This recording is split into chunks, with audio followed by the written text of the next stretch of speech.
Hi. చీర కట్టుకునేటప్పుడు మనకు తెలియకుండానే మనము చాలా చీరను వేస్ట్ చేస్తూ ఉంటాము.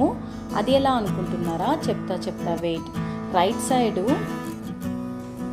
ఫ్యాబ్రిక్ మిగిలిపోతూ ఉంటుంది కదా, దాన్ని మామూలుగా మనము ఇష్టం వచ్చినట్టు లోపలికి ట్యాక్ చేస్తూ ఉంటాము.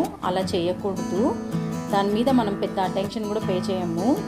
దానివల్ల మనం లావుగా కూడా కనిపిస్తాము. అలా కాకుండా ఆ మిగిలిపోయిన ఫ్యాబ్రిక్ని అంతా ఒక పెద్ద ప్లీట్గా పెట్టుకొని కుచ్చిళ్ళల్లో కలిపేయండి.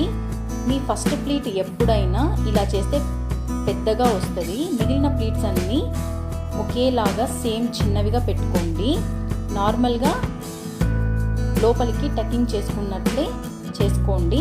ఎక్స్ట్రా ఏమైనా ఉంటే దాన్ని ముడతలు ఉంటే అడ్జస్ట్ చేసుకోండి. దీనివల్ల మనము చీర పక్కకు లాగినట్టు ఉండదు, ప్లస్ మనము స్లిమ్గా కూడా కనిపిస్తాము. పర్ఫెక్ట్గా డ్రేప్ చేసుకోవచ్చు.